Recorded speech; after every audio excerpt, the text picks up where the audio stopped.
Welcome to our kitchen. Today we prepare an ancient Roman stew. We need 800 grams of beef cut in big pieces. It'll be a long cooking, so you can choose an inexpensive tough cut. Then we need 1 onion. We use a red onion, but you can use whatever you have at hand. Toasted peeled almonds, dates. We'll use just 1 date for this quantity of meat. 1 tablespoon of honey, and the fritum. We'll show you how to prepare it, it's very easy. Then 50 ml of red wine vinegar. We need a good amount to balance the sweetness of dates, honey and the fritum. And then garum, we'll talk more in detail about it. Black pepper and lovage to taste, 2 spices widely used in ancient Rome. And at the end we'll add some parsley. We start toasting the almonds. Put the peeled almonds in a pan or pot and place them on the fire, moving them often. You can shake the pan or use a spoon. In the end, they must be just a little charred but not burned. Now we make the defritum. Defritum is concentrated grape must. It was used in ancient Rome as a sweetener. It's really simple. We press the grapes in a mortar until we extract the juice. We are using table grapes, but if they are in season, wine grapes are better. Now we put the juice in a pot, straining it with a hand.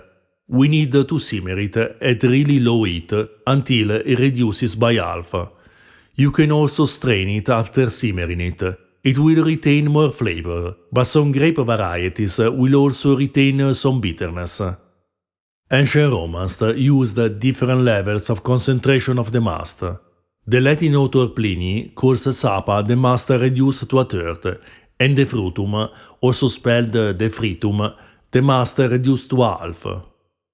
Then we coarsely grind the almonds, and we add pepper and lovage. Now we need to grind everything very well.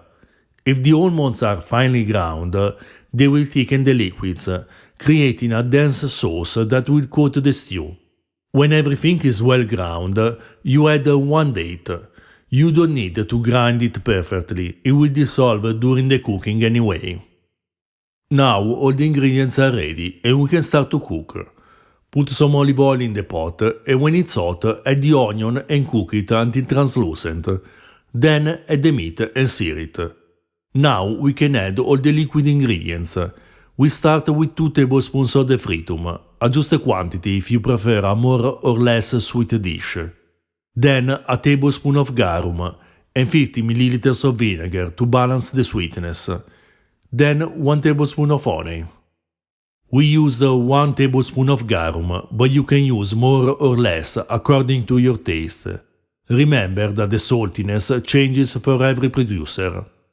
If you don't find the garum, you can substitute it with a Southeast Asian fish sauce. Garum was a fish sauce widely used throughout the ancient Mediterranean. It was produced from different species of fish, with or without spices. When the cooking extracts some more juice from the meat, we can add the ground almonds and spices, and stir until everything is well mixed. Now we wait until the meat is cooked. Our stew needed 3 hours, but it can be more or less. It depends on the size of the pieces of meat and the cut you choose. Just taste the meat and remember that this dish is better overcooked than undercooked. We chose this dish from the extensive collection of recipes attributed to Marcus Gavius Apicius. The original recipe doesn't tell us the type of meat, we just know by the title, Copadia, that we have to cut it in pieces not too little. We chose to use beef because we think it pairs well with the ingredients and the long cooking. When the stew is ready, plate it and add coarsely chopped parsley. It's not a fast dish to cook and there are many ingredients, but we assure you that it's worth it. It's a delicious way to revive the culinary culture of ancient Rome.